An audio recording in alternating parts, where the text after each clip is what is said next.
Olá a todos, vamos dar início à nossa aula síncrona de bioeletrogênese. Os slides utilizados nas explicações são aqueles que eu mandei para vocês, que está lá na página do SIGA. E o texto eu já mandei anteriormente, tá? Então vamos olhar o material e iniciar. Então, gente, inicialmente, o que nós vamos estudar em bioeletrogênese? Né? Nós vamos procurar entender a capacidade que uma célula tem de gerar potenciais elétricos pela membrana, ou seja, de gerar e alternar a diferença de potencial elétrico da membrana. Isso, então, vai fazer com que essas células liberem neurotransmissores, a maior parte das vezes, e esses neurotransmissores serão responsáveis pela comunicação entre as diferentes células.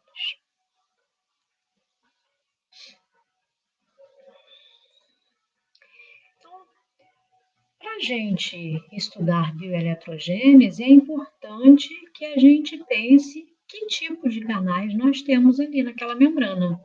Tá? Por quê? Porque nós já vimos que a membrana, né, ela apresenta permeabilidade seletiva, então ela não vai deixar uma livre comunicação, né, do lado externo para o lado interno. Então é através desses canais que nós vamos ter o quê?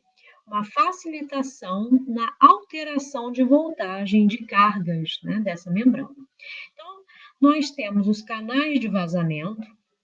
Esses canais de vazamento são, em grande parte, mais permeáveis ao potássio. Então, o potássio tem uma melhor passagem pela membrana. Como a gente viu na primeira aula, o potássio está mais concentrado dentro da célula. Então, vejam que ele está o quê? Constantemente vazando, saindo da célula. Nós temos os canais modulados por voltagem, né, ou potencial, que a gente chama popularmente de canais PDCs.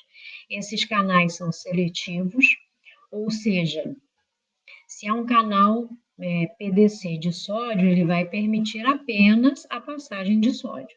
E aí, novamente, a gente tem que lembrar onde o íon está mais concentrado, porque ele vai seguir a direção de onde ele está mais concentrado para onde está menos concentrado. Nós temos os canais operados mecanicamente ou canais de estiramento, né, que a gente também popularmente pode chamar de canais SOC. São os canais que são acionados quando a estrutura na qual eles estão, né, sofre o estiramento, se esticam. Né? E aí ocorre a abertura desses canais, permitindo então a passagem iônica e, consequentemente, a gente vai ter a comunicação. E nós temos os canais, né, receptores, na verdade, modulados por ligante extracelular ou modulado por ligante intracelular. Então, esses canais ainda são conhecidos como canais dependentes de ligante ou operados por receptor. Então, é nesses canais que a gente vai ter o quê? Que a gente vai ter uma grande modulação, né? São nesses canais que a gente vai ter a interferência da maioria dos medicamentos que nós administramos para tratar, né, as doenças, tanto de humanos quanto de animais. E com relação aos potenciais dessa membrana, que tipo de potenciais nós vamos observar? Nós temos o potencial de repouso, né? Esse potencial é o potencial que nós encontramos nas células vivas. Né? Essa célula, na verdade, ela não está recebendo estímulo, tá? Então nós dizemos que ela está em repouso, né? Mas essa célula, a qualquer momento, recebe o estímulo e aí nós vamos ter a alteração do seu potencial. Então, inicialmente, o estímulo, ele ocasionará uma alteração de potencial local. Né? E esse potencial local nós chamamos de potencial eletrotônico ou gradual. Que ele também, né, dependendo do tecido que a gente estiver estudando, ele pode ser conhecido como potencial gerador ou potencial receptor, né? Nesse caso, quando nós estivermos falando da fisiologia sensorial. Então, esse potencial é o que vai ser gerado nas membranas onde nós não temos canais do tipo PDC. Tá? Então, esses estímulos, eles podem causar uma despolarização, e aí vão ser chamados de potencial pós-sináptico excitatório, ou eles podem causar uma inibição, que é o PPSI, potencial pós-sináptico inibitório. Tá? Esse potencial, ele também pode receber o nome de potencial de placa motora, nós vamos ver isso na fisiologia do músculo esquelético, né? Quando a gente estiver falando de interferências na junção neuromuscular, tá bom?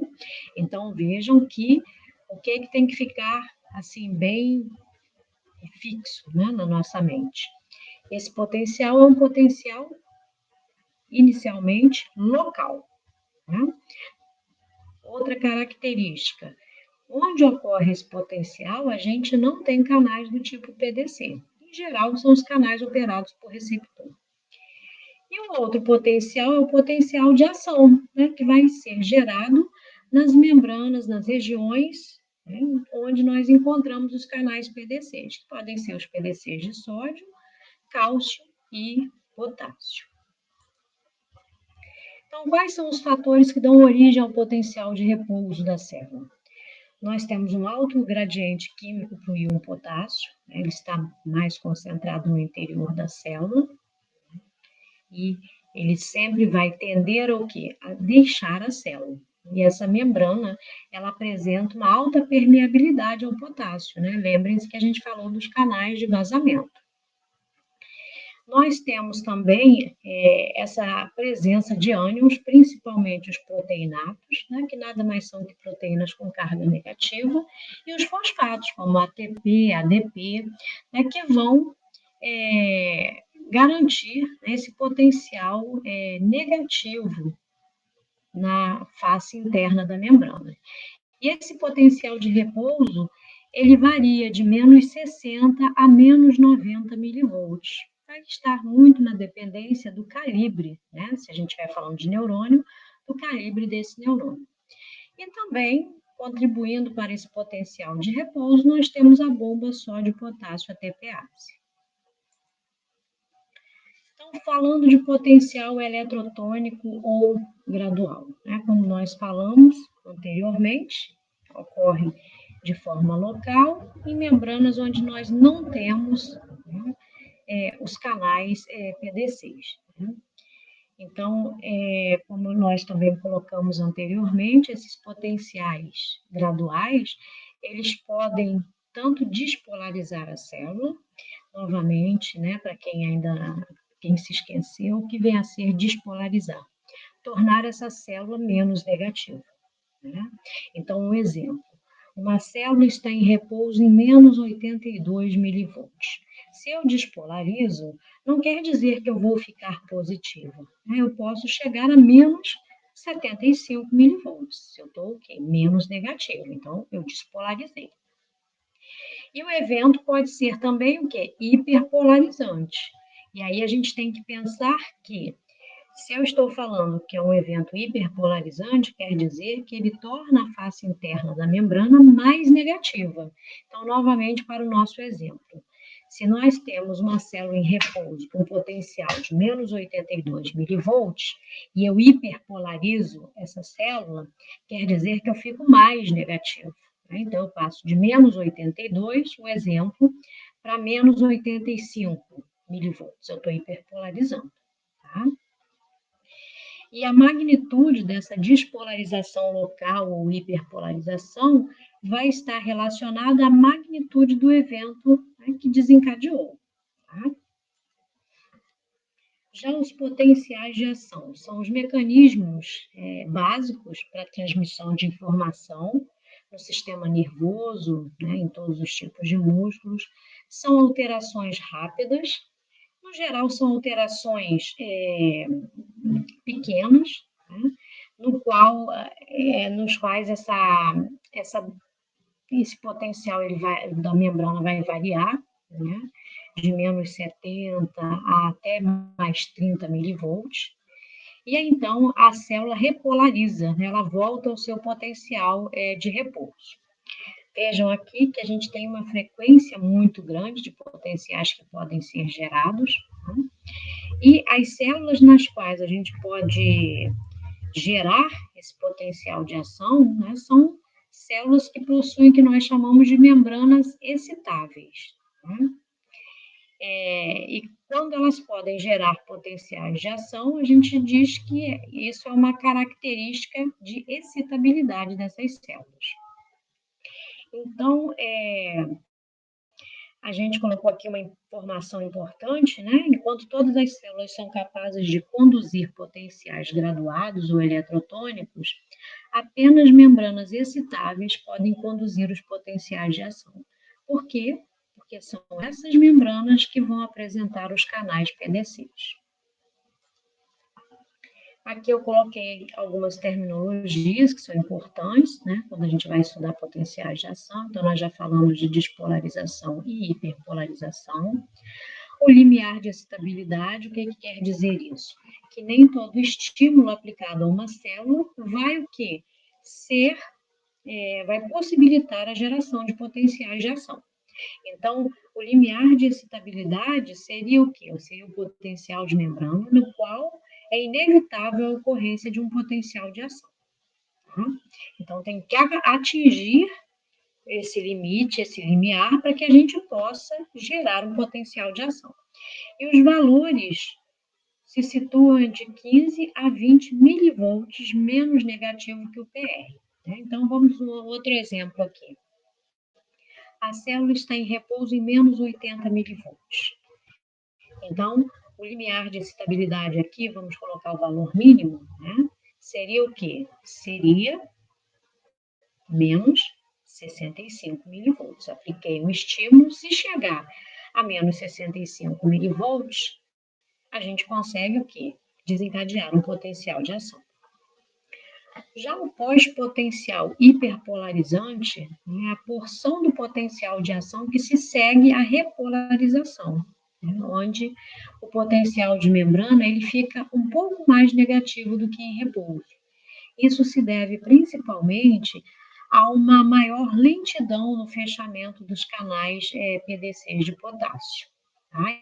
Então, o potássio continua vazando, e aí a célula, momentaneamente, ela fica mais negativa. Logo a seguir, ela volta ao seu valor de repouso. Já o período refratário é o período durante o qual nenhum outro potencial de ação normal pode ser gerável em célula excitável. Aqui, no caso, eu já coloquei, a gente está falando do período refratário absoluto. Já o período refratário relativo é quando a célula está quase chegando ao seu potencial de repouso. Então, se ela receber um estímulo de intensidade suficiente, essa célula é capaz de novamente gerar um outro potencial de ação. Então, quais são as características dos potenciais de ação? A sua propagação, um PA em um local causa despolarização em locais adjacentes, levando-se até o limiar. E a propagação de um PA de um local para o seguinte se faz sem decremento, ou seja, a gente não perde a força desse potencial. Né? É uma resposta tudo ou nada, ou seja, se atingirmos o limiar de estabilidade, gera-se o potencial de ação. Se nós não atingirmos o limiar de estabilidade, a gente não gera o potencial de ação. E o que nós já deixamos claro desde o início, o potencial de ação só vai ocorrer em membranas que possuam números significativos de canais PDCs de sódio, potássio e, em alguns casos, de cálcio. Aqui a gente está mostrando um neurônio bem simples. Então, só para a gente entender, nessa região aqui do soma, juntamente com os dendritos, é a região que nós vamos ter os canais do tipo ROC, ou seja, aqueles canais operados por receptor. Então, esse neurônio ele vai estar recebendo estímulos de outras células, tá? E aí, quando esse estímulo aciona esses canais operados por receptor, nós vamos ter alterações no potencial de membrana aqui. Então, se nós estivermos gerando um potencial excitatório, esse potencial excitatório ele pode ser suficiente para o quê? Alcançar o limiar de excitabilidade desse neurônio. E aí a gente começa um potencial de ação. Então, chamando a atenção aqui, o potencial de ação, ele vai ser gerado no cone de inserção aqui do axônio, que é uma região que tem uma grande densidade de canais PDCs. Então, o potencial de ação é gerado aqui no cone de inserção e vai viajando pelo axônio. Então, dependendo, né, do fato desse axônio ter ou não a bainha de mielina, essa condução ela pode ser através, né, de toda a extensão da membrana, ou a gente pode ter o quê? A gente pode ter essa condução saltatória pelos nós ou nodos de Ranvier, né, se a gente estiver falando de uma fibra mielinizada. Aqui nós estamos chamando atenção, né, para um potencial de ação gráfico, com relação também, nesse segundo gráfico, a permeabilidade aos íons sódio e potássio, e aqui embaixo, para a gente entender muito bem, né, os canais PDCs de sódio e canais PDCs de potássio, aqui embaixo. Então, inicialmente, antes da gente explicar o potencial de ação, é importante que a gente se atente à estrutura, né, do canal PDC de sódio. Então, vejam que o canal PDC de sódio ele apresenta duas comportas, uma comporta de ativação, que está voltada para o líquido extracelular, e uma comporta de inativação, que está voltada para o interior da célula. Quando a célula recebe o estímulo, ocorre inicialmente a abertura dessa comporta de ativação. E como nós vimos na primeira aula, o sódio está mais concentrado do lado de fora, então ele tende a entrar na célula. Só que esse mesmo estímulo que abriu a comporta de ativação vai o quê? Vai fechar a comporta de inativação. E aí a gente o quê? Não vai ter mais a entrada de sódio. Então, nessa conformação aqui, o canal PDC de sódio está inativo. Aí a gente pode ficar com aquela dúvida, qual a diferença, né, do primeiro desenho, onde o canal está fechado, para esse outro esquema, onde o canal está inativo? É que quando o canal está fechado, se a célula receber o estímulo, ela o quê? Ela consegue responder, ela vai reagir a esse estímulo. Então, ocorre a abertura da comporta de ativação. Quando a célula está inativa, se nós aplicarmos o estímulo, ela não vai responder. Né? Por quê? Porque a célula está no período refratário. Né? Então, nesse caso, ela não responde ao estímulo. E quando que o canal PDC de sódio passa de inativo para fechado? Quando nós estivermos voltando para o potencial de repouso. Já aqui embaixo, o canal PDC de potássio, ele não tem grandes segredos, né? Ele pode estar fechado ou aberto.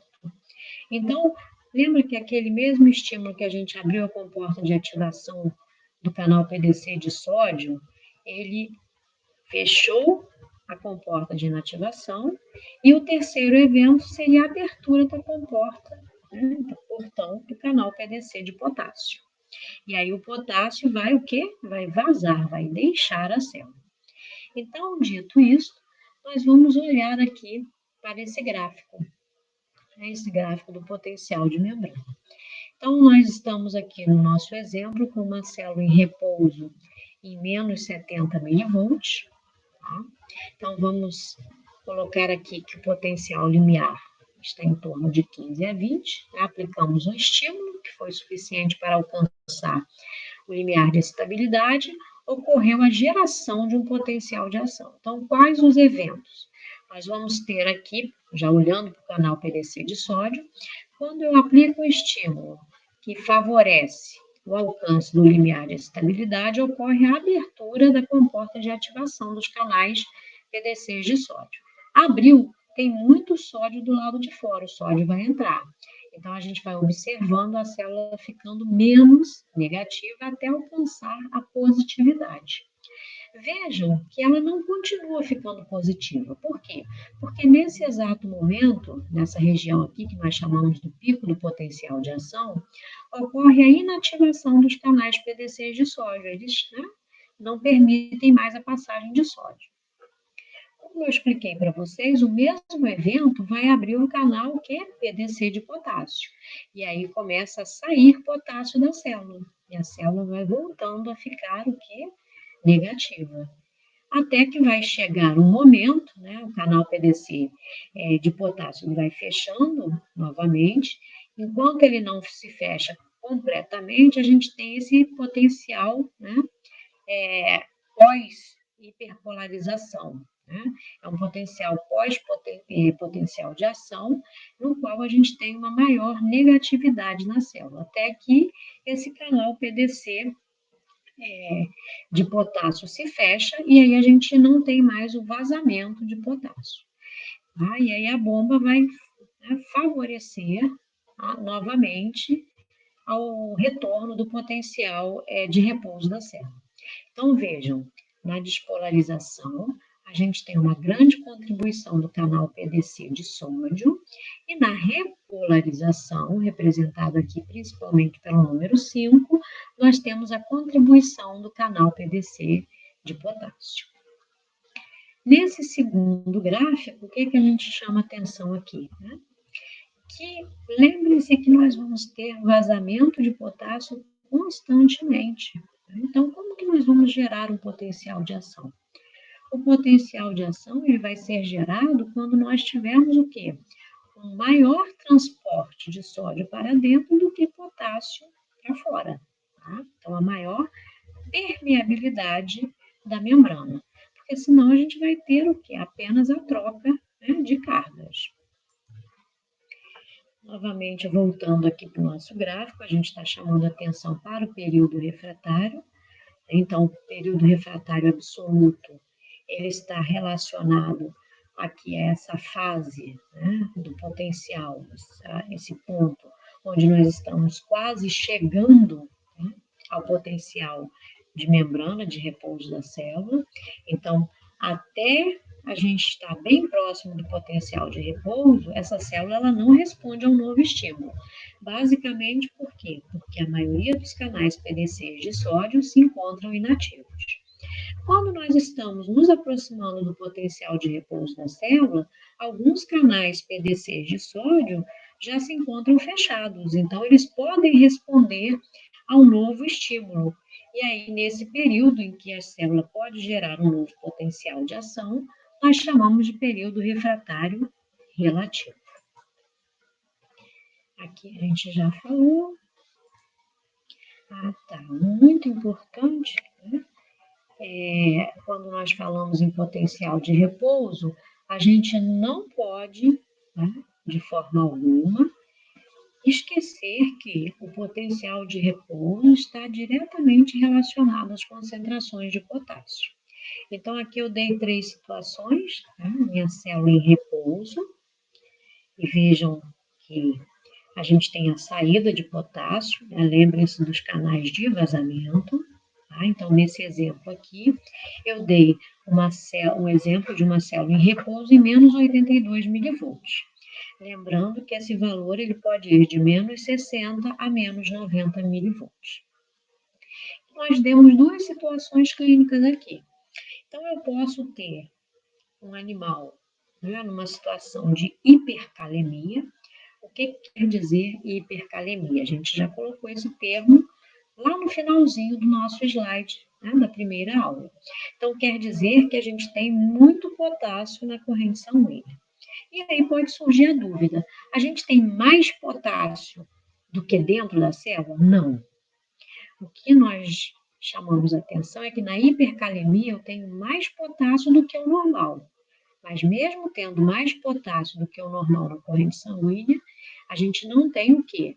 Um valor superior ao que está dentro da célula. Então, nesse caso aqui, como a gente tem, né, mais potássio do lado de fora, vai sair menos potássio da célula. E a gente observa aqui que o potássio é um cátion, ele tem carga positiva. Então, a face interna dessa membrana fica o quê? Menos negativa, né? A gente está comparando com a nossa aqui, que está numa situação de normocalemia. Então, nesse caso aqui, de hipercalemia, a célula fica mais excitável. Qualquer pequeno estímulo pode gerar um potencial de ação, né? Então, nós podemos ter problemas com as células. Aí a gente lembra das células estáveis, né? Com os neurônios, né? Com as células musculares. A gente pode ter arritmias, né? Graves. Então vejam que é muito importante a gente rapidamente o que corrigir esse problema. Por outro lado, na hipocalemia, o que acontece? A gente tem concentrações de potássio extracelulares abaixo do normal. Então, isso vai fazer com que mais potássio saia da célula, tornando a face interna mais negativa, né? Então, novamente, comparando com a nossa célula de normocalemia aqui, com potencial, né?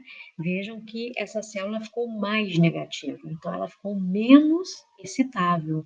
Eu vou precisar de um estímulo muito maior para que essa célula possa gerar um potencial de ação.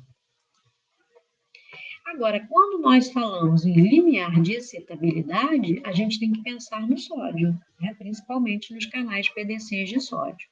E aí eu coloquei duas situações aqui, né? Tem até mais lá no nosso material.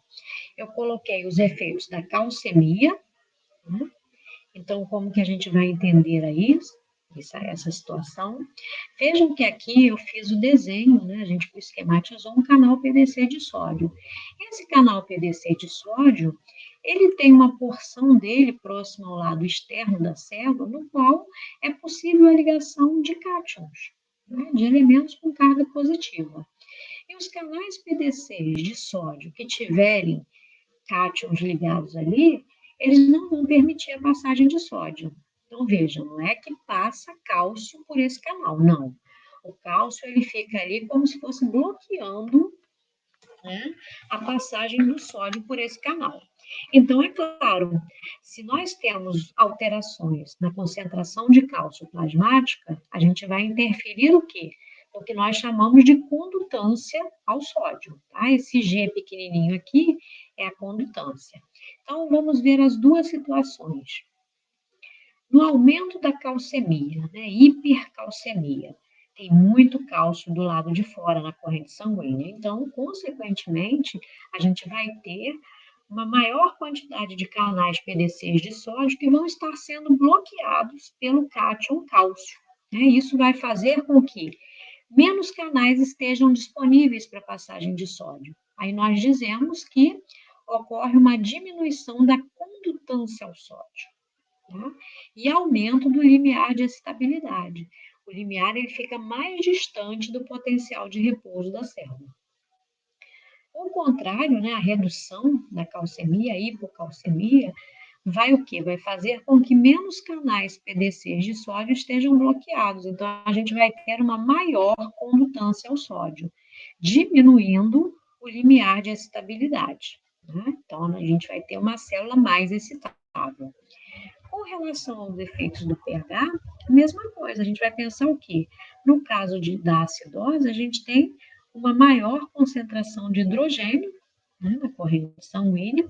Esse hidrogênio, ele se liga ali naquele mesmo sítio que o cálcio também se liga e, consequentemente, vai diminuir a condutância ao sódio e aumentar o limiar de excitabilidade, tá? Já na alcalose, a gente tem uma menor concentração de hidrogênio, então, novamente, a gente vai ter menos canais PDCs de sódio bloqueados, né, nesse caso aqui pelo hidrogênio, isso vai favorecer o quê? Uma maior condutância ao sódio, né, e, consequentemente, diminuindo o limiar de excitabilidade. Aqui, né, as três situações, né? Então, a gente está colocando uma situação do limiar normal, né? Aqui a gente tem uma situação de diminuição do limiar, né, o limiar próximo a um potencial de repouso, e aqui uma situação de aumento do limiar. E aqui nesse quadro, que eu acho muito importante, a gente tem uma comparação do potencial gradual com o potencial de ação. Tá? Então, enquanto o potencial gradual ele não alcança limiar de estabilidade, tá? O potencial de ação ultrapassa esse limiar. Então, o potencial gradual, ele pode o quê? Ocorrer constantemente. A célula está recebendo estímulo, ocorre essa alteração no potencial de membrana. O potencial gradual, ele não tem período refratário, né? Então, a membrana, onde a gente tem aqueles canais, principalmente os canais operados por receptor, podem ser excitadas constantemente. Tá? Já o potencial de ação apresenta período refratário. O potencial gradual, ele pode sofrer somação, que vai ser o assunto da nossa aula, né, a nossa próxima aula, né, de sinapse, enquanto o potencial de ação, ele não sofre somação. O potencial gradual, né, a sua amplitude é graduada com o estímulo inicial, já a amplitude do potencial de ação é constante, né, e esse evento, como nós já explicamos anteriormente, é um evento tudo ou nada. O potencial gradual, ele sofre uma condução decremental, ou seja, ele vai perdendo força na medida que vai se afastando do ponto de estímulo. Já o potencial de ação apresenta uma condução sem decremento, né? Ele não diminui a sua amplitude. O potencial gradual, a sua duração depende do estímulo que está sendo recebido pela célula, né? Já o potencial de ação apresenta sua duração constante. Na hora que ele é desencadeado, ele viaja com a mesma força. O potencial gradual, ele pode ser uma despolarização ou uma hiperpolarização. Já o potencial de ação é sempre uma despolarização. O potencial gradual, ele pode ser iniciado por estímulos ambientais, por neurotransmissores ou espontaneamente, e o potencial de ação, ele vai ser, né, iniciado por potenciais graduados.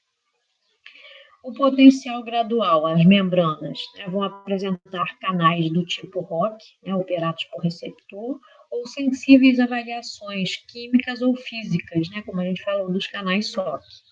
Já o potencial de ação só vai ocorrer onde nós tivermos canais iônicos chamados canais PDCs. O potencial gradual ele vai se destinar à sinalização a curta distância e o potencial de ação ele se destina à propagação do impulso elétrico, né, a longa distância. E aí nós encerramos, né, essa nossa aula 5.